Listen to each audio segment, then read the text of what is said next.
ग अग काय हो? महान जीवनाचे हे शिलेदार नाही बनला हात याची जोडीदार. अहो काय ग अग काय हो? कार्यप्रतिष्ठा कीर्ती दृष्टा मेहनतीची अति हो श्रेष्ठा. गाठी जन्माची ऋणानुबंधाची गृहस्थीची जोडी बघा हे खुलून दिसे, जोडी बघा हे खुलून दिसे. हो आमचे हे आमची आमचे हे आमचे हे आमची आमचे हे आमची. नमस्कार. सह्याद्री वाहिनीच्या सर्व रसिकांचं मी स्मिता गवाणकर मनापासून स्वागत करते. आजोबांना नातवाने अचानक प्रश्न टाकला आणि विचारला, आजोबा मला उत्तम करिअर करायचे आहे, तर एखादं स्पर्धा नसलेलं कार्यक्षेत्र सुचवा ना. आजोबा हसत हसत म्हणाले, बाळा पहिल्यांदा उत्तम माणूस बनण्याचा प्रयत्न कर, करिअरही उत्तम होईल आणि याच्यामध्ये स्पर्धा पण नाही आहे. नातवाने हा कानमंत्र अगदी मनापासून ऐकला, उत्तम अभ्यास करू लागला आणि कार्यनिष्ठेने पुढे जाऊ लागला आणि मग अन्यायाचा कर्दनकाळही बनला. पण ह्या यशामागे एक प्रार्थना करणारी परमेश्वराच्या गाभाऱ्यातली चांदीच्या समयीमध्ये निरांजनामधली एक सुंदर ज्योत तेवत होती. निष्ठेने, श्रद्धेने, भक्तीने काहीतरी मागणं मागत होती आणि तिच्या या श्रद्धेचाच परिणाम म्हणा ना, या आपल्या या नातवाची पुढे दिगंत अशी उज्ज्वल कीर्ती संपादन झाली. अशा या उज्ज्वल ज्योतीची ही सुंदर प्रेमाची गोष्ट, या गोष्टीला आता 44 वर्ष पूर्ण झालेली आहेत. कोण बरे हे दोघं? ऐकूया यांच्या प्रेमाची गोष्ट. तरीही त्यांच्यातला कधीतरी तो म्हणतोच आमची ही, आणि तीही म्हणते आमचे हे. अशा या प्रेमाच्या गोष्टीतील आमचे हे आहेत ॲडव्होकेट उज्ज्वल निकम, आणि त्यांची ही म्हणजे आमची ही आहे ज्योती उज्ज्वल निकम. त्यांचं आपण स्वागत करूया. नमस्कार सर. नमस्कार. नमस्कार ज्योतिताई आणि उज्ज्वल सर, तुमचं मनापासून स्वागत करते. आणि महाराष्ट्राच्या रसिकांच्या वतीनं ॲडव्होकेट उज्ज्वल निकम आणि ज्योतिताई निकम यांचं मनापासून स्वागत. नमस्कार. महाराष्ट्राच्या रसिकांना नमस्कार. ॲडव्होकेट निकम सर, मी तुम्हाला मनापासून आधी वंदन करते, सलाम करते. आणि ही अशी ज्योतीसारखी सुंदर पत्नी मिळाल्यामुळेच तुमचं हे उज्ज्वल असं भविष्य निर्माण झालेलं आहे. पण या 44 वर्षांच्या प्रेमाची गोष्ट मात्र आपल्याला ऐकायची आहे, तर आपण विराजमान व्हा. प्रेमाची गोष्ट म्हणजे आमचं काही प्रेमविवाह नाही. प्रेमविवाह नसला तरी प्रेम आहे. हा, प्रेम आहे याची कबुली दिलीच पाहिजे. उज्ज्वल सर, पुन्हा एकदा मनपूर्वक स्वागत करते. ज्योतिताई इतक्या गोड दिसत आहे आणि खरंच ना अशी जलन होती ना की 44 वर्षांच्या प्रेमाचं रहस्य काय आहे हे मात्र मला जाणून घ्यायचं आहे. सर, कोर्टामध्ये तर तुमचे नाव इतकं आहे, पण आज हे प्रेमाचं कोर्ट आहे, त्यामुळे गुन्हा सतत तुम्ही करा. जे केलं नाही ते परत परत करा. आम्ही तुम्हाला शिक्षा देऊ, पण ती प्रेमाची शिक्षा असणार आहे. सर, जमलं कसं तुमचं? काय, आमचं लग्न 1980ला इंदोर जवळ धार म्हणून एक छोटं गाव आहे. या धारला माझी एक आत्तेबहीण राहत होती. ती अर्थात सोडलं त्यांनी. तिच्या याच्या लग्नाच्या कार्यक्रमाला माझी आई, मोठे भाऊ हे लग्नाला गेले होते. आता ही तिथे नुकतीच BSc झालेली होती.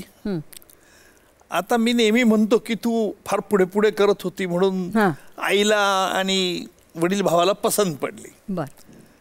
आता तिथून ते सुरू झालं आणि पसंत पडल्यानंतर मोठा भाऊ आमचे आज नाही आहेत, त्यांना आम्ही भाईसाहेब म्हणायचो, दिलीप निकम.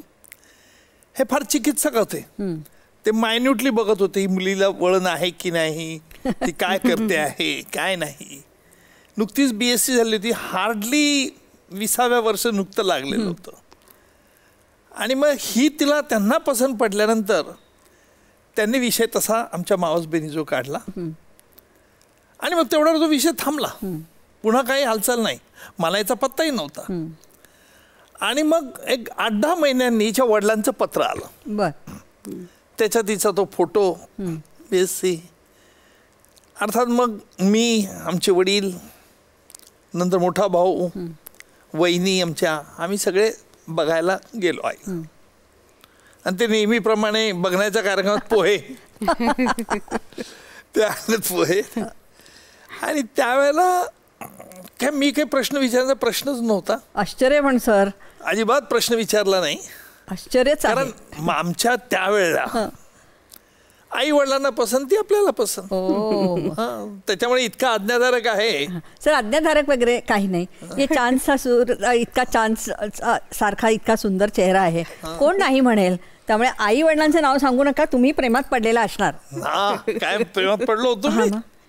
पडले असणार ना, कबूल करणार नाही. नाही, कबूल करायचा काय प्रश्न आहे सर. आम्हाला एवढं कळतही नव्हतं प्रेम म्हणजे काय हे काय. सर एका नजरेत गुन्हेगाराला नाही, त्यावेळेच मी वकील नुकताच झालेलो होतो. म्हणून काय झालं सर, ती नजर आताची नजर त्यावेळेला असते ना तर भरमसार प्रश्न विचारले असते.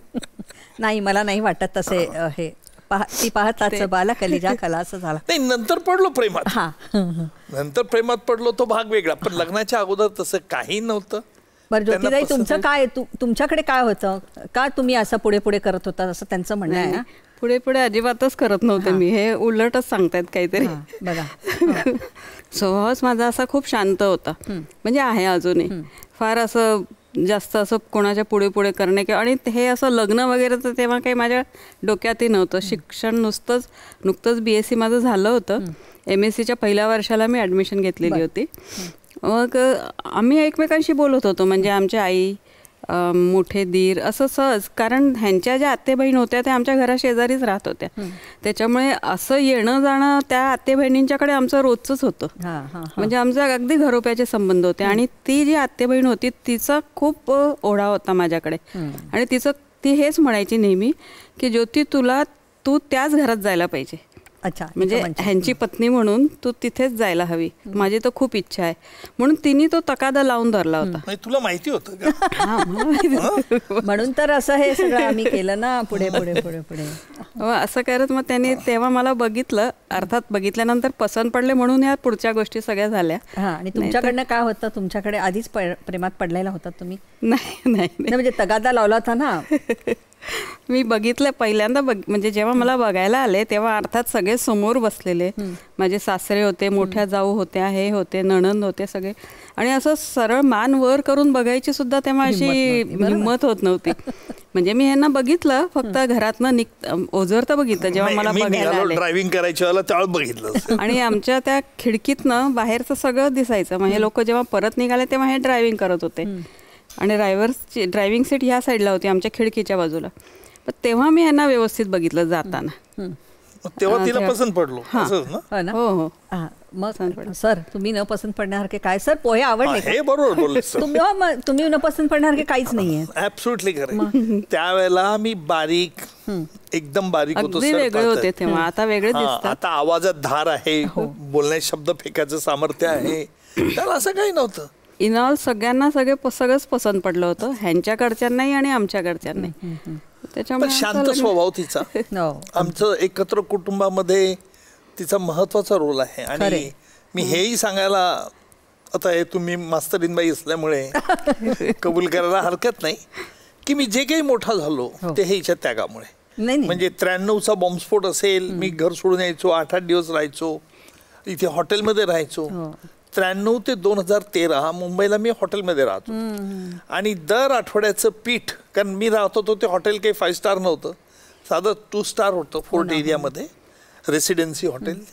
तिथे जेवण काही तयार व्हायचं नाही, म्हणून बाहेरून काही मागवलं रोटी तर ते मैद्याचे असायचे. मग मी हिला म्हटलं काय ते इथल्या रोटीज आणि हे बरोबर नाही, म्हणून मग तिने आठवड्याचा शिदा म्हणजे गव्हाचं पीठ ही ती करून द्यायची. आणि गव्हाचं पण त्या हॉटेलमध्ये मुलं त्यांना चपात्या करायला सांगायचो.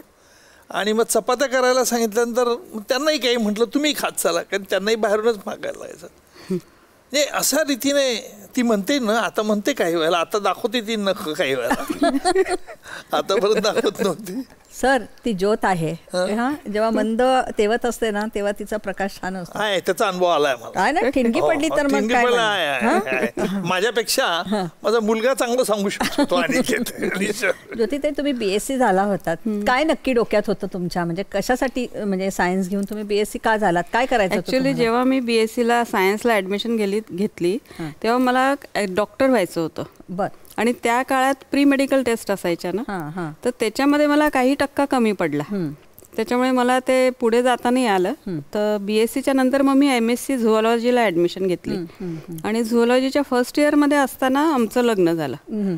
पुढचे म्हणजे तो 2 वर्षाचा असतो MScचा. हे लग्न झाल्यानंतर म्हटलं लग्नानंतर करूया, पण ते काय नंतर शक्य होत नाही. म्हणजे असं वाटतं आपल्याला आपण करू नंतर हे करू, पण ते आजचं सगळं वेगळं आहे. आज खूप बदल झालाय सगळ्या ह्याच्यामध्ये, त्याच्यामुळे आजकाल होऊ शकतं. त्या काळात कसं होतं की आता लग्न झालंय ना, मग आता गरज काय पुढे परत शिक्षण. आणि हा जो विषय होता तेव्हा जळगावला नव्हता. झुऑलॉजी MSc हा विषय जळगावला नव्हता, त्याच्यामुळे मला जर ते करायचं होतं तर मला पुन्हा इथेच येऊन राहावं लागलं असतं 2 वर्ष. बरोबर. तर त्याची तयारी अर्थात माझी पण नव्हती, मानसिक तयारी, की आता परत मी तिथे जाऊन राहून माझ्या प्रेमात तू पडली होती ना नंतर. सर, एवढे तुम्ही इतके हुशार, ते इंजिनियर, डॉक्टर, आर्किटेक्ट वगैरे असे ग्लॅमरस कोर्स सोडून तुम्ही वकिलीकडे कुठे आलात? नाही, आमच्या वडिलांची इच्छा खूप होती. हो, वकीलच व्हावं. मी BSc फर्स्ट क्लास झालो, LLB फर्स्ट क्लास झालो, त्यावेळेला जज होता येत होतं. पण वडिलांनी सांगितलं नाही, नोकरी करायची नाही. मग सहकार क्षेत्रात वकिली करायला सुरुवात केली. पण सहकार क्षेत्रात हे पुढारी आमचे जे पक्षकार असायचे त्यांना निकाल अगोदरच ते सेट करून ठेवायचे. आणि मग मला म्हणायचे की साहेब तुम्ही आर्ग्युमेंट चांगलं केलं, पण माझ्या लक्षात आलं की हे फसवं आहे. आणि मग मी म्हटलं आता गुन्हेगारांच्या विरुद्ध वागलं पाहिजे, आपण लढलं पाहिजे. मी आजपर्यंत फक्त गुन्हेगारांच्या विरुद्ध म्हणजे विशेष सरकारी अभियोक्ता म्हणूनच लढतो. होय होय होय. आणि एक मानसिक समाधान असतं ना, लोक तुमच्याकडे येतात, तुमच्याबद्दल त्यांच्या तक्रारी सांगतात, आपण कोणाच्या डोळ्याचे अश्रू पुसू शकत असू, न्याय देत असू. ही भूमिका मला फार आवडते. म्हणून मग तुम्ही वकिली? हा, कारण वडिलांची इच्छा होती म्हणून मी वकील व्यवसायात आलो. आता माझा मुलगा अनिकेत तोही वकील व्यवसायात आलो. मुलीची इच्छा शर्वरीची नव्हती, तिने MBA केलं तिकडे. नाही सर, तुम्ही वकिली या शब्दाचाच अर्थ इतका बदलवलाय ना की अन्यायाविरुद्ध न्याय मिळणार अशी खात्री जी आम्हाला, जी संपूर्ण महाराष्ट्राला किंवा संपूर्ण भारताला जे मिळाले त्याचं नावच उज्ज्वल आहे. आणि तिची ज्योत इतकी छान आहे, त्यामुळे उज्ज्वल ज्योत असं या माझ्या आजच्या कार्यक्रमाचं मी अशी टॅगलाईन बनवलेली आहे की प्रत्येक उज्ज्वल भविष्यासाठी ज्योत मात्र निरंतर तेवत राहिली पाहिजे. खरं तर ज्योतिताई, हे हळूहळू व्यस्त होत गेले, तर त्या प्रेमाच्या गोष्टीमध्ये कधी ट्विस्ट आला का? राग यायचा का की वेळच नाही, काय सतत आपले क्लायंटशी बडबडत बसले आहेत वगैरे असं? व्यस्त म्हणजे आमचं लग्न झालं तेव्हा ह्यांनी सुरुवात केलेली प्रॅक्टिसला. जवळजवळ 1 वर्ष आधीच, म्हणजे आमचं 80 साली लग्न झालं, ह्यांनी 78-79 सालापासून प्रॅक्टिस सुरुवात केलेली. आणि ते सगळं नवीन होतं. म्हणजे प्रॅक्टिसला सुरुवात केल्यानंतर त्यांचं सगळं लक्ष, 90% लक्ष त्याच्याकडेच होतं. कॉन्सन्ट्रेशन त्यांचं पूर्ण कामाकडे जास्त, माझ्याकडे 10%. सुरुवातीला असं वाटायचं की का मी लग्न केलं. तुला क्रेडिट दिलं ना, सोशिकता, सहनशीलता. आता का लग्न केलं ते सुरुवाती तेव्हा वाटायचं, तेव्हा नवीन वाटणार असलं सगळ्यांना, असं वाटतंच नवीन. तेव्हा असं वाटायचं की मी का केलं लग्न, हे ह्यांना वेळच नसतो, अजिबातच वेळ नसतो. पण असं करत करत काय होत गेलं, हे प्रसिद्धी ह्यांची वाढत गेली. आणि मग त्या प्रसिद्धीच्या वलयामध्ये मी पण गुंफत गेले. आणि ते ह्यांची प्रसिद्धी वाढताना बघताना ते मला पण छान वाटायला लागलं. सुरुवातीला चीड पण यायची, पण ते कमी होत गेलं सगळं नंतर. कारण ह्यांचा कामाचा जो व्याप बघायचे मी, कामं करायची जी पद्धत असायची, म्हणजे इतकं झोकून द्यायचे सर्वांना की त्या आरोपीला शिक्षा व्हायलाच पाहिजे, तो कसंही करून सुटायला नको. त्याच्यामुळे जीवाचं रान करून त्यांनी ते एवढं सगळं उभारलं. आणि त्याच्यामध्ये ते मला बरं वाटायचं की नाही, खूप छान चाललंय ह्यांचं, खूप व्यवस्थित करतायत, मी का ह्यांना डिस्टर्ब करू, मी कशाला उगाचच त्रास देऊ. म्हणजे आपलं कपल एक वेगळं असं असेल, असं मी काहीतरी वेगळं. बरं उज्ज्वल सर, एवढा तुम्हाला अजिबात वेळ नव्हता तिकडे, कॉलेजमध्ये आधी बऱ्याच मुलींच्यावर तुम्ही कविता वगैरे करत होतात. नाही, मुलींच्या मी वकिली हा मी अनिच्छेमुळे आलो होतो. सर असं गाडी मारण्याचा प्रयत्न आहे माझा, जरा आग लावण्याचा प्रयत्न. नाही, खरं आहे, मी काही कविता केल्या, परंतु कविता कशा केल्या, ती बायको कुणाला म्हणावं, कोणाला म्हणावं, आता ते कशाला आता बायको. ज्योतिताई बघा, हा लढा आपण जिंकलाच पाहिजे. सर काय बोलतात बघा. पण सर तुम्ही नेहमी म्हणता की मला संताप आला की कविता सुचतात, हे काय आहे? त्यावेळेला अच्छा. कारण मी सायन्सचा विद्यार्थी आणि मला जायचं होतं वेगळ्या लाईनला, एक तर कॉम्पिटेटिव्ह एक्झामिनेशन किंवा मेडिकलला जायचं होतं, परंतु वडिलांची इच्छा वकील व्हावं असं होतं. आणि खरं सांगतो की त्यावेळेला आमच्या काळामध्ये लग्नाच्या मार्केटमध्ये वकिलाचा भाव फार डाऊन असायचा. हल्ली आता ती गोष्ट बदलली आहे. बरोबर. आता मुलगा वकील आहे, व्यवसायात मुली येतात, बऱ्याचशा मुलं चांगली येतात, कधी बदललंय आता सगळं. त्याचं क्रेडिट तुम्हालाच आहे. नाही, मला क्रेडिट नाही आहे त्याचं. मुलांचं आता अभ्यासाचं आणि वेगवेगळ्या ॲव्हेन्यूज हे झालेले तो पण आहे. पण ठीक आहे ना, चांगली गोष्ट ही देखील. आणि मग लॉला ॲडमिशन घेतल्यानंतर सकाळचं कॉलेज असायचं, 1.5-2 तास कॉलेज केलं आणि ते आमच्या वेळेला एवढी छोटी पुस्तकं असायची, ती वाचल्यानंतर ते सहज असे सायन्सचा विद्यार्थी असल्यामुळे. आणि मग फावला वेळ भरपूर असायचा ना, मग या फावल्या वेळात काहीतरी मुलांना खुश करायचे, सगळे मुलं जमायचे. मग असं म्हणायचो आम्ही, जी डोळे लावून बघते ती असते त्याची दासी, जी डोळे चोरून बघते ती असते त्याची प्रेसी, आणि जी डोळे फाडून बघते ती असते त्याची बायको. ज्योतिताईंना काय लागू नाही आहे काय डोळे फाडून वगैरे नाही, त्यांच्या डोळ्यातच इतकं सुंदर गोड हास्य आहे ना की. पण सर आता काय तेव्हाचे ते दिवस आपण आणू शकत नाही, पण त्या दिवसात जाऊ शकतो. छान प्रपोज करा की परत एकदा बघूया तरी. समोरच्या वेलीवर जेव्हा गर्द गुलाबी कळी उमलते, वा. समोरच्या वेलीवर जेव्हा गर्द गुलाबी कळी उमलते, देवा शपथ खरं सांगतो तुझाच चेहरा मजला दिसतो. वा वा वा वा वा, क्या बात आहे. ज्योतिताई याच्यावर आपल्याला उत्तर द्यावं लागेल नाही का? जीवनात ही घडी अशीच राहू दे. ज्या प्रकारे तुम्ही आत्ता बोललात, मधून मधून असं सतत बोलत राहा म्हणजे मला पण उत्साह राहील. बघा सर, मधून मधून म्हणजे तुम्ही म्हणत नाही हे सिद्ध झालेलं आहे. त्यामुळे हा गुन्हा नंबर 1 आहे. म्हटलं ना, सगळ्या जनतेपुढे मी माझ्या जनतेपुढे कबुली दिली आहे. सर मधून मधून म्हणजे सतत सतत म्हणाल नाटकं बंद करा म्हणजे असं म्हणू शकते. अतिरेक नको व्हायला. हो सर. ज्योतिताईंना नेहमी आम्ही अशा वेल ड्रेस, अशा छान साड्या छान बघितल्या, तुम्ही घेऊन देता की नाही साडी वगैरे? नाही, कधीच नाही. का म्हणजे अरे एवढा आवाज का नाही का? गुड. म्हणजे इतकी वकिली तुम्ही जोरात करू शकत. आजपर्यंत साड्या घ्यायला आम्ही कधीच गेलेलो नाही एकत्र. एक साडी घेतली असेल दुकानात, एक साडी पसंतपर्यंत खरेदी केली तर समजू शकतो. एक साडी करता दुकानदारला जर तुम्ही 50 साड्या बघायला लावत असाल तर माणूस बिचारा उत्साहाने काढतो दुकानदार, पण त्याला परत बांधायचं असतं आणि यांचं लवकर सिलेक्शन नसतं ना. हां सर, तुम्ही एका केसचा जेव्हा अभ्यास करता तेव्हा किती फायली अशा पसरवून ठेवता आणि पण आम्ही ते लगेच तसं गुंडाळून स्वतः लगेच ठेवतो. स्वतः काय हे तसं करतात का? काय म्हणून यांच्याबरोबर कपड्याच्या दुकानात जात नाही मी, हिच्याबरोबर कधी बाकी मार्केटिंगला जात नाही. पण आता ठीक आहे, आता मी सांगितलं हे घ्यायचं पसंत. पण सर काही एखादी पहिली प्रेमाची गिफ्ट वगैरे दिली की नाही? काय दिली होती मी तुला प्रेमाची? एकदा मला साडी आणली होती. पुण्याला गेले होते आम्ही, जळगावला राहत होतो तेव्हा. पुण्याला संक्रांत जवळ आली होती. मला वाटतं माझे मुलं लहान होती तेव्हा. तर हे पुण्याला गेलेले आणि तिथून येताना माझ्यासाठी साडी घेऊन आले. वा. म्हणजे ह्यांच्यासोबत अर्थात ह्यांचे मित्र होते सिलेक्शनसाठी, आणि हे दोघं गेलेले. मग मला साडी घेऊन आल्यानंतर मला त्यांनी दिली. हे बघ मी तुझ्यासाठी काहीतरी आणलंय. म्हटलं काय आणलंय? बघितलं तर इतकी सुंदर ब्लॅक कलरची साडी होती. वा, खूप छान साडी आणलेली त्यांनी. म्हटलं हे कोणाचं सिलेक्शन आहे? तर म्हणे हो मी घेतली, मी चॉईस केली. म्हटलं अरे वा, तुम्हाला एवढं छान साड्यांचं समजतं?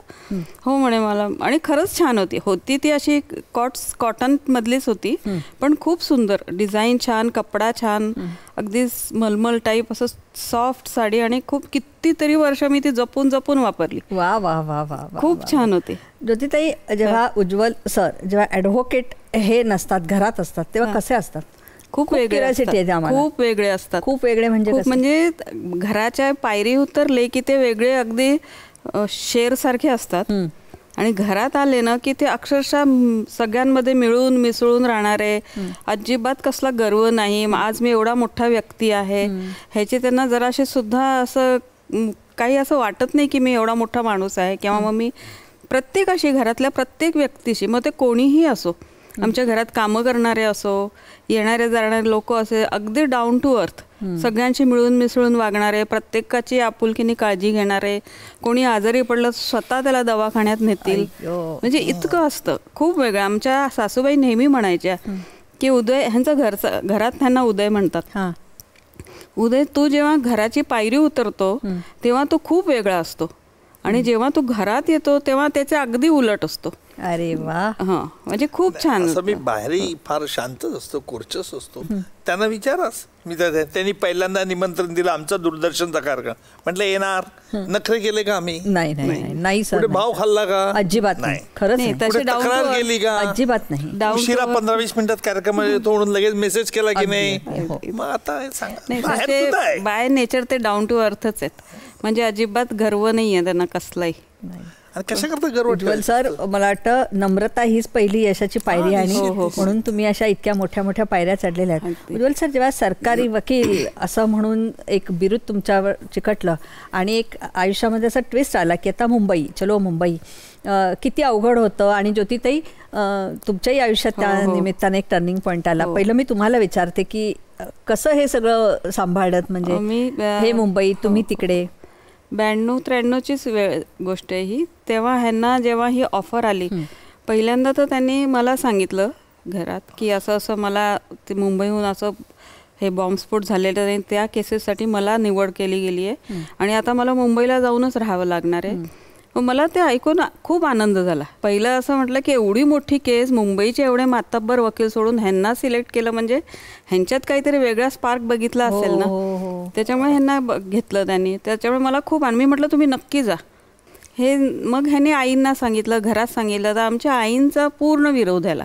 हो हो हो, त्या घाबरल्या की तू एवढी मोठी केस, ते आईचं जीव ना, मुलाचं प्रेम, त्याच्यामुळे त्यांना ते असं वाटलं की हा एकटा मुंबईत कसा राहणार, आणि मुंबईत कधी जाऊन राहिलेले नाही, हॉटेलमध्ये राहणार, बाहेरचं खाणार, तब्येतीने तेव्हा नाजूक होते जरा, म्हणजे पोटाची तक्रार कायम असायची, सर्दीचा त्रास कायम व्हायचा. त्याच्यामुळे काळजीपोटी त्या नाही म्हणायच्या की तू नको जाऊ, तू नाही म्हणते, मुंबईतला आहेत पुष्कळ दुसरे वकील, तर त्यांना जाऊ दे, तू नको जाऊ, तू इथेच थांब. पण मग बाकीचे पण घरात म्हणाले, अगं आई, त्यांना एवढी मोठी संधी मिळते, तू का त्यांना अडवते?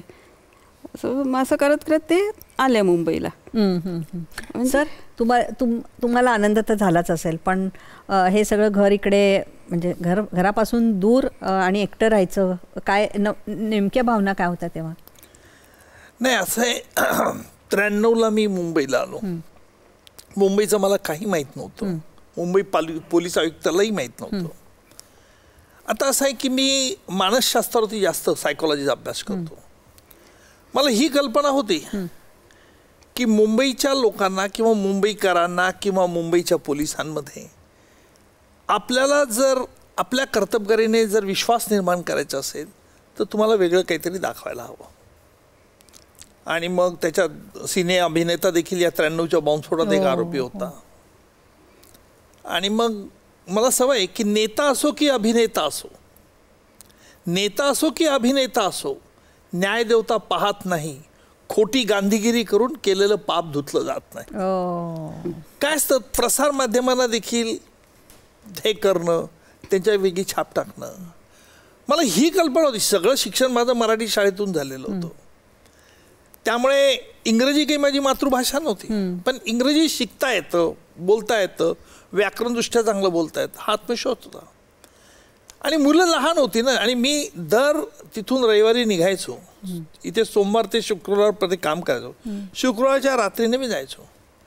म्हणजे रेल्वेचे TC 93 सालापासून तर 2013 पर्यंत मी हे अपडाऊन करत होतो. बापरे. 13ला माझ्या मुलाचं अनिकेतचं लग्न झालं आणि मग इथे विकत घ्या.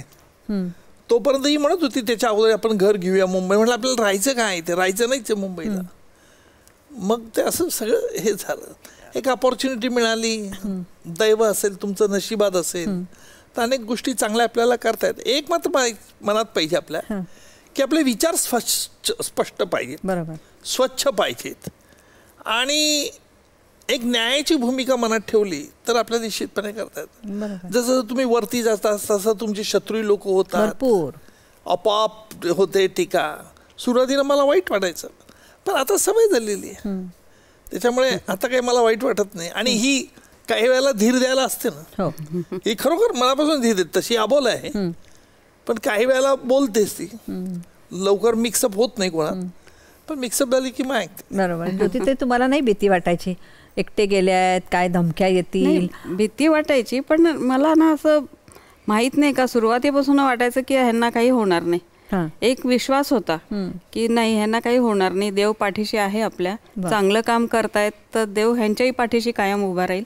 पण मनापासून कुठेतरी अशी रुखरुख असायची की नाही ह्यांचा आजचा दिवस चांगला जाऊ दे. म्हणजे असं करत करत करत वर्षोनवर्ष गेली. म्हणजे सुरुवातीला जी भीती होती ती हळूहळू नाहीशी होत गेली, कमी होत गेली, कमी होत होत आता ते इतकी सवय झाली आहे ह्या सगळ्या गोष्टींची की आता असं काही भीती हा प्रकारच नाही, वाटतच नाही काही. म्हणजे रुळलोय आता त्या वातावरणामध्ये, त्या सगळ्या ह्याच्यात. तुमच्यामध्ये पण देवी दुर्गेचं एखादं रूप असणारच की ती दुर्गा तुम्हाला नेहमी शक्ती देत असणार. आमचे है आमची ही सर, हे असे बॉम्बस्फोट होतात, इतका सगळा आपल्या मुंबईवर हल्ले वगैरे झाले, एक माणूस म्हणून, म्हणजे तुम्ही ॲडव्होकेट वगैरे सोडून द्या, असं कळवळत नाही का हो तुम्ही इतके? म्हणजे तुम्ही नेहमी असं म्हणतात की मला काळजाची भाषा जास्त कळते, कायद्याच्या भाषेपेक्षा काळजाची भाषा तुम्हाला जास्त कळते. तर तुमच्यातला संवेदनशील माणूस काय किती तडफडतो, किती कळवळतो? असं असतं की एखाद्या मुलीवरती अत्याचार होतो, हो, असाही असते ती. आता हे तुम्ही कोरड्या शब्दात वर्णन केलं तर ते होत नाही. एक मी नेहमी म्हणतो, न्यायालय म्हणजे एक रंगमंच असतो, तिथे तुमच्या बॉडी लँग्वेजला फार महत्त्व असतं. न्यायाधीश तुमचं ऐकत असतो, तुम्ही कायद्याचं बोलतात, हे सगळं बोलतात, पण काळजाची भाषा त्याला कायद्याला लावली वा वा वा वा, तर मग न्यायाधीशाचं मन हेलकावून जातं. तुमच्या आवाजामध्ये चढउतार पाहिजे, कुठला शब्द कसा फेकला पाहिजे, त्याच्यावर किती जोर दिला पाहिजे. कारण तुमचं आर्ग्युमेंट हे युक्तिवाद हा काही 1 तासाचाच असतो. 2-2 दिवस 5-5, 6-6 तास मला आर्ग्युमेंट करावं लागतं मोठ्या मॅटर्समध्ये, आणि एका तार स्वरूप बोललं तेही उपयोगाचं नसतं. म्हणून हे वेगवेगळे जे ज्याला आपण म्हणतो की प्रोफेशनलिझम, हे तुम्हाला अंगीकारावं लागतात. आणि मग आपण जे करतो आहोत ते आपल्या सत्सद्विगीला पटतं की नाही. पण एक गोष्ट खरी, तुमचा जो प्रश्न आहे की काही घटना, काही गुन्हे, त्याचं क्रौर्य एवढं मोठं असतं की आपलं मन हेलकावून जातं की अरे हा असा देखील पशुप्रमाणे वागू शकतो. मी अशा अनेक उदाहरणं बघितलेली आहेत. आणि म्हणून मग फाशीची शिक्षा मागायची असते त्यावेळेला. आणि काय वेळेला काही न्यायाधीश देखील जे असतात न्यायालयामध्ये, त्यांचा देखील वैयक्तिक विचार वेगळा असतो काही वेळेला. तर हे सगळं साकल्याने विचारात घ्यावं लागतं. बरोबर. काही वेळेला तुमची प्रसिद्धी देखील तुम्हाला आडवी येत असते, हो, कारण मनुष्य स्वभाव सगळीकडे सारखाच असतो. खरंय खरंय खरंय. तो पुढून सुटलेला नाही. जलन असते, मत्सर असतो, जेलसी असते, हो हो हो, हे सगळ्या व्यवसायात असतात ते. माझ्याच व्यवसायात असं नाहीये, पण त्याच्यावरती आपण मात करायला शिकलं पाहिजे. बरोबर. ज्योतिताई, जेव्हा यशाची माळ त्यांच्या गळ्यामध्ये पडते की ते जिंकले आहेत वगैरे, तेव्हा काय तुमची पहिली प्रतिक्रिया काय असते? कसं स्वागताची तयारी करता तुम्ही? स्वागताची तयारी म्हणजे जेव्हा ते केस त्यांच्याकडे येते तेव्हा त्याचा शेवट माहिती असतो. आहा, कॉन्फिडन्स, वा, की हे जिंकणारच. त्याच्यामुळे ते केसच्या निकालाची आम्ही वाटच बघत असते की आज आता 1 वर्ष झालं, 2 वर्ष झालं, 3 वर्ष झाली, आता ह्याचा निकाल लागणार. मग निकाल लागणार आहे म्हटल्यावर, आणि हेही माहिती असतं की हे ह्यांच्याच बाजूने निकाल लागणार आहे, कारण ते परफेक्टच असतात. होय होय होय, सुरुवातीपासून शेवटपर्यंत कुठेही कमी ठेवत नाही. त्याच्यासाठी मग दर ह्यांच्या निकालाच्या वेळेस एकच माझी प्रतिक्रिया असते की आता पुढची केस ह्याच्यापेक्षा अजून चांगली. वा वा वा वा, क्या बात. पण खरंच सांगतो, हा इट्स अ टीम वर्क असतं. म्हणजे माझे पोलीस कर्मचारी, पोलीस अधिकारी, आणि महत्वाचं म्हणजे साक्षीदार. आता हा साक्षीदार ग्रामीण भागातून आलेला असतो, त्याला न्यायालयाची सवय नसते, काय उत्तर द्यायचं, कशा रीतीने द्यायचं. त्याला हे अगोदर सांगावं लागतं की तुला असं तयार बोललं पाहिजे, असं केलं पाहिजे, तू असा जबाब दिला आहे. आणि त्याच्यात एक ते धैर्य निर्माण करावं लागतं, धाडस. बापरे. म्हणजे प्रति त्याला उज्ज्वल निकम तयार करावा लागतो. मग तो उलट तपासणी फेस करू शकतो. खोटं काहीच करायचं नसतं, पण खरं सुद्धा सांगण्याचं त्याच्यात ते धैर्य निर्माण करावं लागतं. खरं बोलण्याची ताकद पाहिजे ना. नाही, त्याला ती ताकद निर्माण करावं लागते. मग तो म्हणतोय का तुम्ही काय, तुम्हाला संरक्षण साहेब, आम्हाला काय, साहजिक आहे ना. मग ते उसना अवसान आम्हालाही आणावं लागतं. तू काय घाबरतोस, कोण आहे बघतो ना, काय कोण तिकडे. असं आहे. पोलीस अधिकारी काही ओव्हर कॉन्फिडन्स मध्ये जातात, त्यांना एका सुतासारख्या लाईनीमध्ये ठेवावं लागतं. असे वेगवेगळे कंगोरे माणसाचे असतात. त्याचा अभ्यास करून हे आपल्याला अशक्य काही नसतं. पण एकटं माझं क्रेडिट नाही आहे, हे सगळं माझ्याबरोबर काम करणारे टीमवर्क असतं. म्हणजे वकील म्हणून मी एकटाच, माझा मुलगाही अनिकेत माझ्याबरोबर नसतो, ती खाजगी प्रॅक्टिस करतो अनिकेत. पण एकटं स्वतःच बघावं लागतं. वा वा वा वा वा. ज्योतिताई, तुमचा रविवार कसा असतो? रविवार म्हणजे सुट्टीचा दिवस कसा असतो? सरांना ही ताकद, म्हणजे इतरांच्या साठी ताकद जी वापरलेली असते ती भरून काढण्यासाठी काय खाण्यापिण्याचे काय त्यांच्या आवडीनिवडी आहेत? त्यांना सी फूड आवडतो. व्हेजमध्ये म्हणजे ते असे नेचरने फूडी आहेत, खायचे सगळे प्रकार त्यांना आवडतात. मग त्या दिवशी आमचा एक बेतच असतो, असं काहीतरी वेगळं त्यांच्या आवडीचं करायचं. आणि त्या दिवशी सकाळी मग म्हणजे त्या रविवारी आम्ही घरीच असतो मोस्टली. जास्त म्हणजे सतत बाहेर राहून घरीच राहावं असं वाटतं त्यांना पण, की आज नको कुठे बाहेर जायला. म्हणून मग आम्ही घरीच असतो. मग त्यांच्या आवडीचं प्रकार करायचे. एखादी TV वरती कुठला तरी पिक्चर बघायचा दुपारी. हे असं साधं सिम्पल असतं, पण ते घरगुती वातावरण आणि ते छान वाटतं. घरामध्येच असतो आम्ही, आवडीचं जेवण करतो, एक पिक्चर बघतो, गप्पा मारतो. नातू असतो, नाती येतात. किती गोड ना. उज्ज्वल सर, ज्योतिताईंनी त्या सुगरण आहेत, चांगलं बनवतात, उत्तम बनवतात. प्रश्नच नाही, चांगलं बनवतात. हो. कुठले पदार्थ आवडतात त्यांच्या हातचे खास? त्याचे व्हेजिटेरियनचे सर्वच चांगले प्रकार करतात. हो, व्हेज. त्या व्हेजिटेरियन आहेत का? पूर्ण टमॅटोची भाजी, टमॅटोची भाजी इतकी सुंदर करते, म्हणजे स्पेशालिटी. टोमॅटोची भाजी, टोमॅटोची भाजी अरे खाल्ली नसेल कधी, पण खूप छान लागते. कुठे हे मी अपवादात्मक कुठे मिळालं नाही मला. अरे वा. पण शी is a best cook.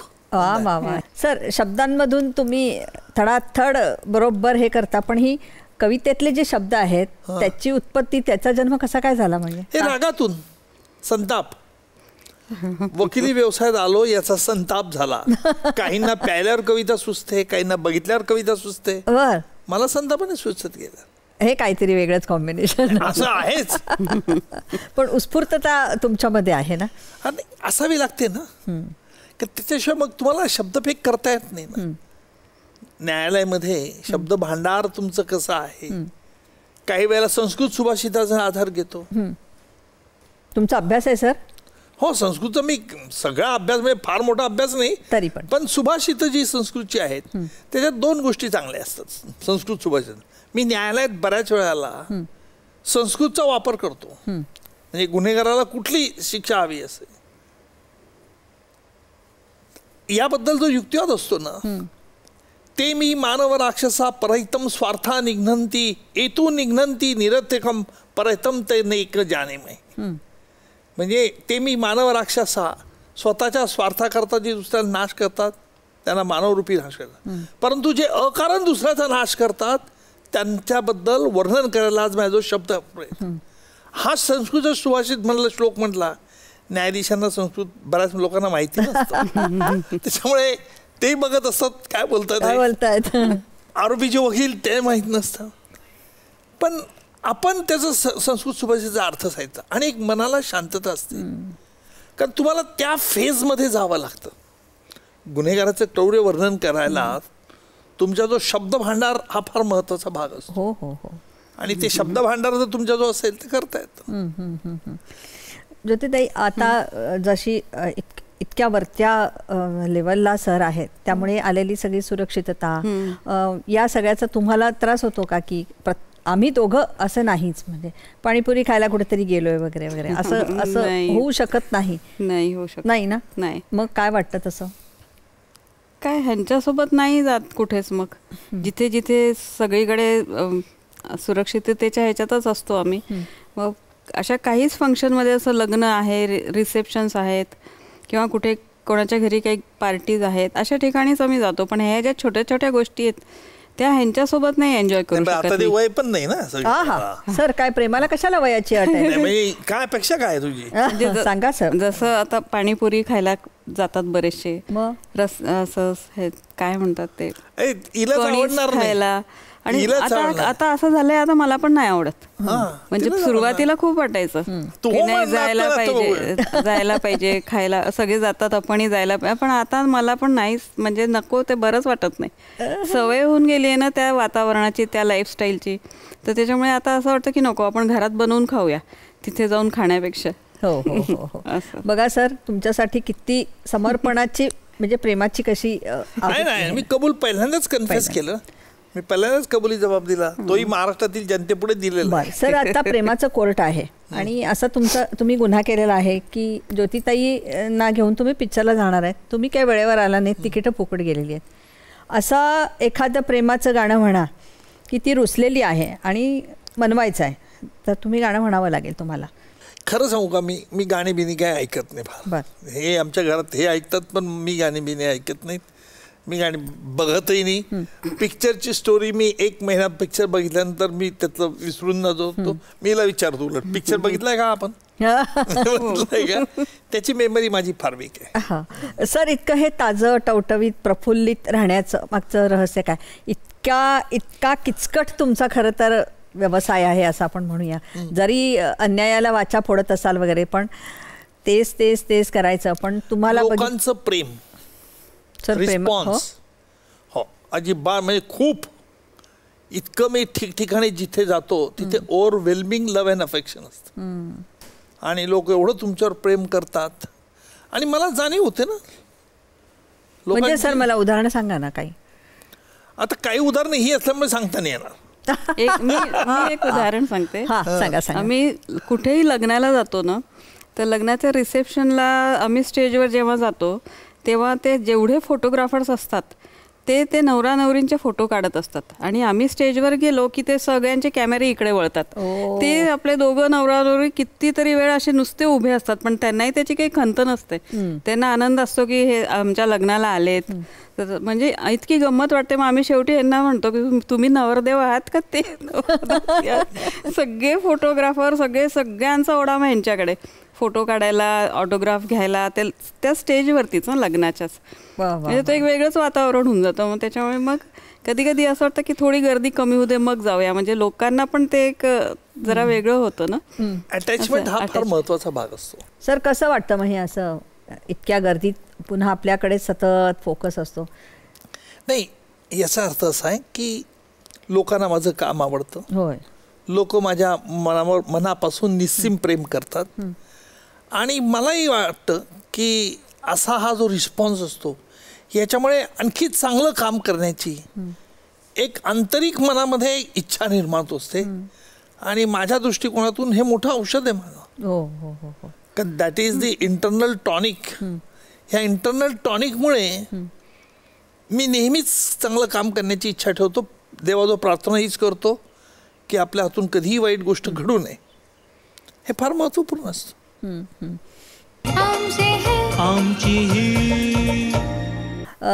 Sir, जेव्हा एखाद्या अन्यायाला तुम्ही वाचा फोडता आणि तुमच्या बाजूने निकाल लागतो, म्हणजेच पर्यायानं जी माणसं असतात त्यांच्या डोळ्यातनं तुम्हाला काय दिसतं? कशा पद्धतीने ते तुम्हाला थँक्यू म्हणतात?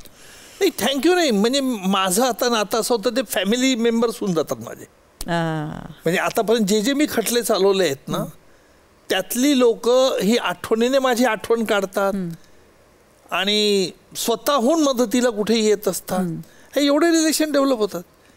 हे आमचे सुरक्षाकर्मी हे सगळेजण आमच्या फॅमिलीशी निगडीत होऊन जातात सगळे. त्याच्यामुळे हे फार महत्त्वाचं असतं की असं मी रागवतोय, काम चुकलं कोणाचं रागवतो, मी वरिष्ठ पोलीस अधिकाऱ्यांशी फार हे बोलतो, तो एक तुम्हाला दरारा ठेवावाच पाहिजे.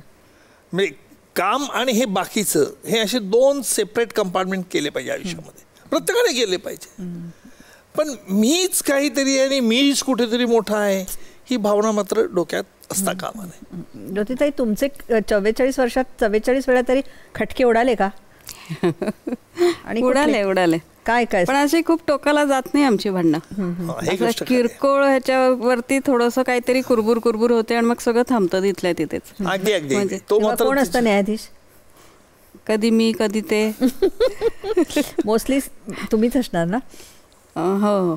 ज्योतिताई, कधी कधी सारांवर खूप टीका पण होते म्हणजे, तर तेव्हा काय वाटतं तुम्हाला, म्हणजे कसं घेता तुम्ही हे सगळं? काय नाही, जिथे प्रसिद्धी असते तिथे टीका असतेच. जर तुम्ही जसं जसं प्रसिद्ध व्हाल तुमच्यावरती टीका तेवढीच जास्त होत जाणार. या दोन्ही नाण्याच्या दोन बाजू आहेत, प्रसिद्धी आणि टीका. त्याच्यामुळे काय बॅलन्स होऊन जाते. असं काही वेगळं काही वाटत नाही. आज तुमचं नाव झालंय, पेपरमध्ये तुमचं नाव आलंय, उद्या त्याच्याबद्दल काहीतरी उलटं येणारच. जळणारे लोक खूप असतात आणि ज्यांना प्रसिद्धी बघवली जात नाही, टीका तेच करतात. त्याच्यामुळे मग असं हे सगळं बघून बघून असं काही विशेष वाटत नाही.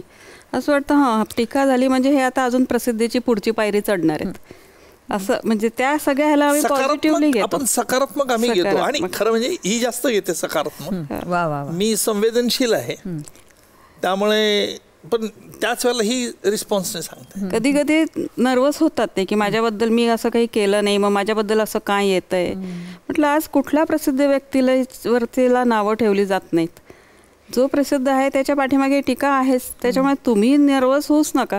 तुमचं काम एवढं चांगलं आहे की त्याच्या पुढे ही टीका नगण्य आहे.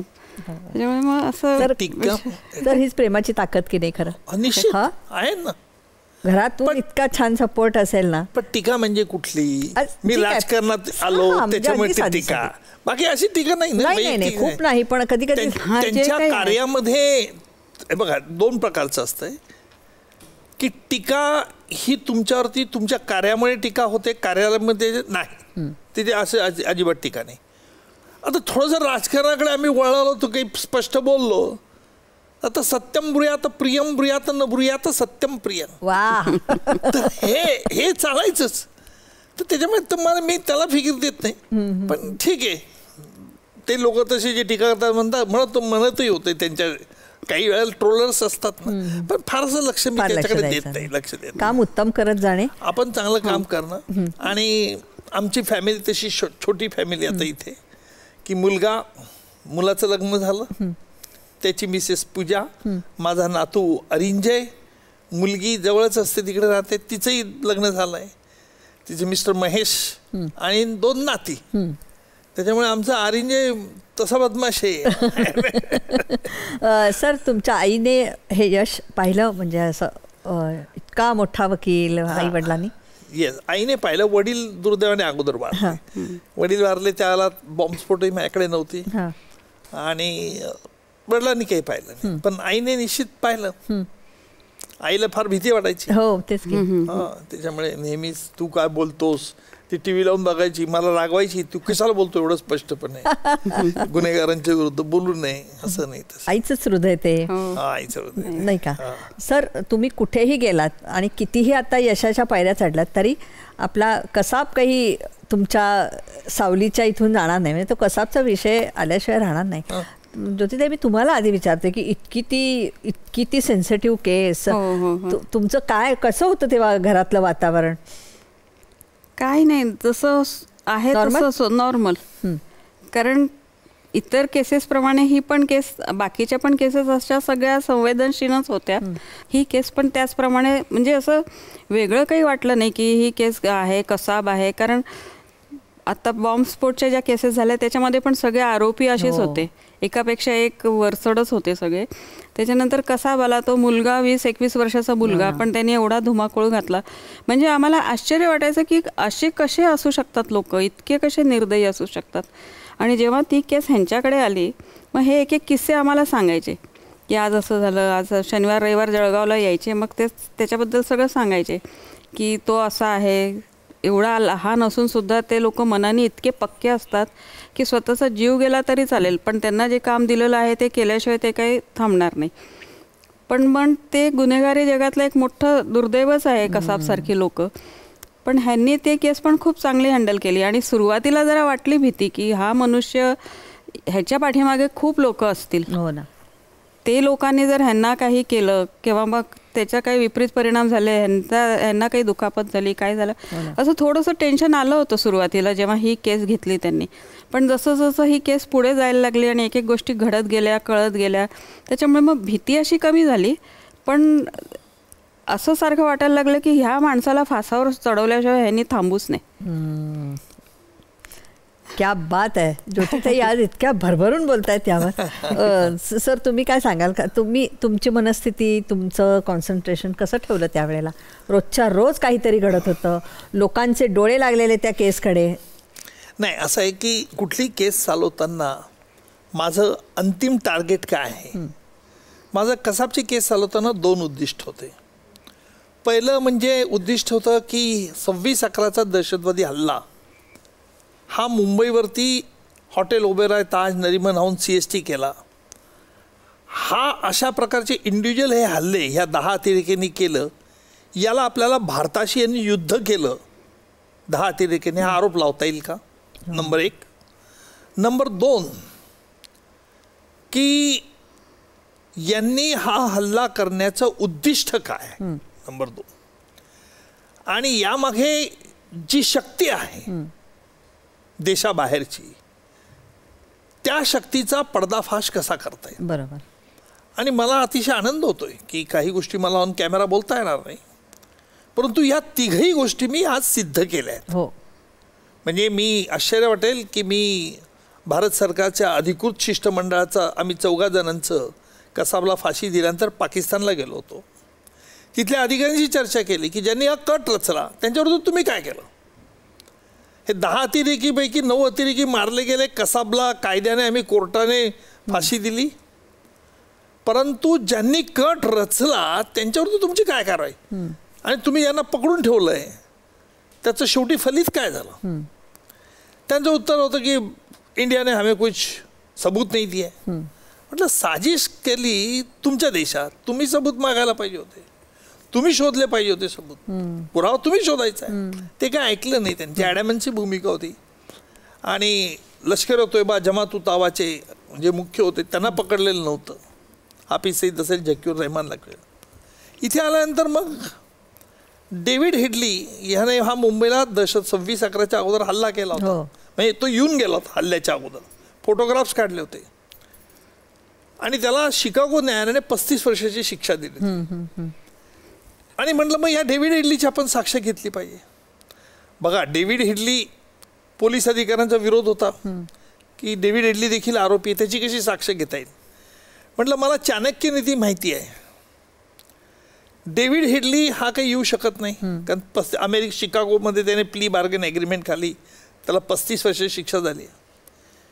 म्हटलं काट्याने काटा काढला पाहिजे, याला आरोपी करू, याला माफी देऊन टाकू आणि त्याच्याकडनं पुरावा घेऊ. आणि आम्ही असं घेतला. मी आणि आमचे एक जॉईंट CP त्यावेळेचे अतुलचंद्र कुलकर्णी होते, आम्ही दोघंही गेलो अमेरिकेत.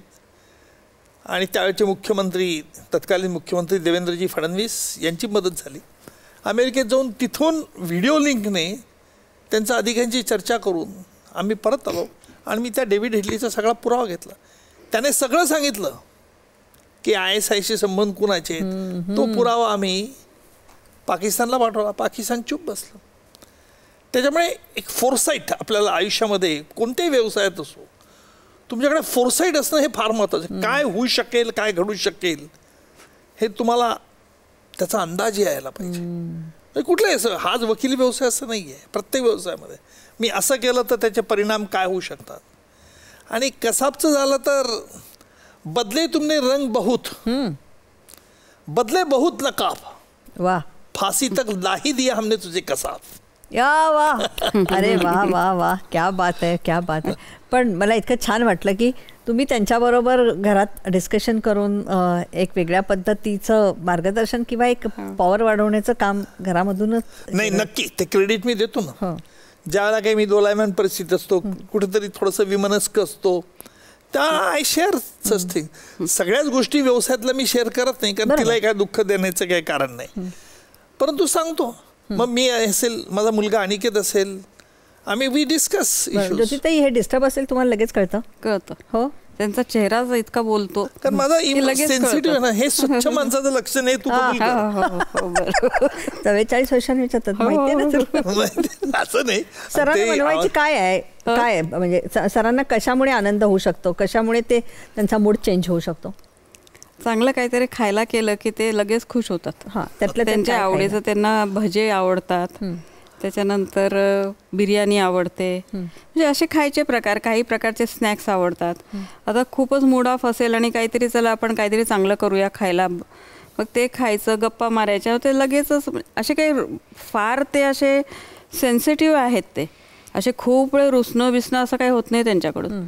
थोडा वेळ असं राग आला तरी काही फार वेळ ते ताणून धरत नाही किंवा जराशा काय ते लगेचच डाऊन होऊन जातात. म्हणजे मला असं काही खूप प्रयत्न नाही करावा लागत त्यांना असं रुसले असतील तर त्यांना काहीच पण असं छोटं मोठं काही त्यांच्या आवडीचं केलं, क्रेडिट देते. म्हणजे बघा, आवडीचं केलं म्हणजे काय, आवडीचे काही प्रकार केले खायचे तर ते खाऊन पण खुश. ज्योतिताई, खरं तर इतका नितळ, निर्मळ, निरागस हृदयाचा माणूस तुम्हाला भेटला आहे. तुम्ही खरं तर एक पण गाणं पण नाही म्हटलं तुम्ही, ते पद्याचं गद्य केलं. निदान एखादा उखाणा तरी तुम्ही म्हटला पाहिजे त्यांच्यासाठी. 7 जन्म हा पती हवाय आपल्याला, असं खरं तर. मग बघा, महाराष्ट्रातील जनतेला ऐकू दे एकदा तुझं. हा, मग ऐकू दे. प्रेम व्यक्त करण्याची हा खूप मोठी संधी आहे तुम्हाला. हिमालय पर्वतावर बर्फाच्या राशी. बर. हिमालय पर्वतावर बर्फाच्या राशी, उज्ज्वल यांचं नाव घेते आज आपल्या या कार्यक्रमाच्या दिवशी. अरे वा वा वा, गुड. सर, इर्षाद तुम्ही पण काहीतरी व्यक्त करा. तुम्हाला म्हटलं इर्षाद, म्हणजे तुम्ही काहीतरी पुन्हा सांगा असं. त्या आता म्हणा उत्स्फूर्तपणे त्यांनी. नाही, मला असं उखाणा बिखाना काही घेता नाही. उखाणा नाही आपण 4 ओळ्या म्हणायचं त्याला. उखाणा म्हणजे काय सर, 4 ओळ्याच की पुन्हा, नाही का? फक्त नाव घालायचंय मध्ये. मी समजत होतो ज्योती फार माझी भाबडी. मी समजत होतो ज्योती माझी भाबडी, परंतु आज तिने मला मोठी दिली चपरा. आज तिने दिली मला मोठी चपरा, की सांगितलं की यांना काही दिलं तरी हे लगेच खुश होतात. असं नाही ग मी, असं नाही मी. मोठा बॉम्ब पडला मला आता. म्हणजे जे काय तुम्ही इकडून तिकडून मिक्स करून छानपैकी जमवलं.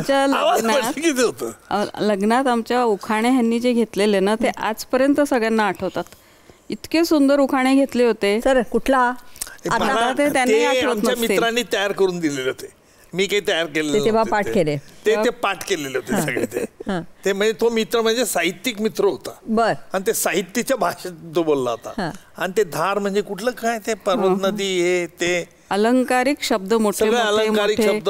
आणि मला माहिती होतं यांच्याकडे जायचं म्हणजे ते धार राज्य, आणि मग ते काय ते म्हणले काय, मांडवगड. त्या मांडवगडच्या वेशीवर ताज बहादरने बांधली प्रेमाची कबर, असं काही काय होतं ते. मग अशा 5-7 सगळं माझं पाठांतर त्यावेळेला भरपूरच होतं. आणि मग असं म्हटल्यानंतर मग काय सगळे ठार. धारला जाऊन आम्ही केलं सगळ्यांना ठार. उखाणा इकडचा तिकडे झाला नाही ना, म्हणजे भरवताना वेगळाच हे. नाही, असं अजिबात झालं. अगोदर आरशात ऍक्शनचं पूर्ण तयारी करून आले होते. प्रत्येक उखाणा एकापेक्षा एक, म्हणजे इतके सगळ्यांना उखाणे ते आवडले होते. म्हणजे बऱ्याचशा लोकांनी तर मला सांगितलं त्यांच्याकडून ते उखाण्याचे हे आम्हाला आणून दे. कुठून त्यांनी उज्ज्वल सरांच्या आईला कधी विचारलं का की ह्याचं नाव उज्ज्वल का ठेवलं? काय स्टोरी? नाही, असं तर कधी विचारलं नाही. पण त्याच मला आश्चर्य म्हणजे असं वाटायचं की त्या काळात एवढं छान नाव मिळालं कुठे यांना. मी तेच म्हटलं. मी त्यांना एकदाच विचारलेलं, आईसाहेब तुम्ही ठेवलंय का हे नाव? आईसाहेब म्हणायचे. हा, आईसाहेब. तर नाही म्हणे, मी नाही ठेवलंय. बेळगावला त्यांचं कोणीतरी होतं ओळखीचं, तर त्यांनी हे नाव सुचवलेलं त्यांना. म्हणजे मला वाटतं सटवाई असं येऊन जे 5व्या दिवशी भविष्य लिहिते ना, ते भविष्य उज्ज्वल करण्याचं काम ह्यांच्या निष्ठेने, त्यांच्या प्रयत्नांनी, त्यांच्या अभ्यासाने केलेलं आहे. पण त्याच्या पाठीमागे मात्र अखंड तेवती ज्योत असली पाहिजे, तर निर्विवादपणे खरं आहे. त्यामुळे नियतीने तुम्हाला सगळ्यांना तथास्तु म्हटलेलं आहे. उज्ज्वल सर, असं उत्तम काम अजून होऊ देत. तुमची मनःशांती छान ठेवण्यासाठी आमच्या ज्योतिताईला सुद्धा निरामय, निरागस, निर्मळ आणि निरोगी आयुष्य लाभू देते या मनःपूर्वक मी शुभेच्छा देते. सुंदर प्रेमाची गोष्ट ऐकून आम्ही मात्र थक्क झालेलो आहे आणि खूप खूप धन्यवाद. धन्यवाद.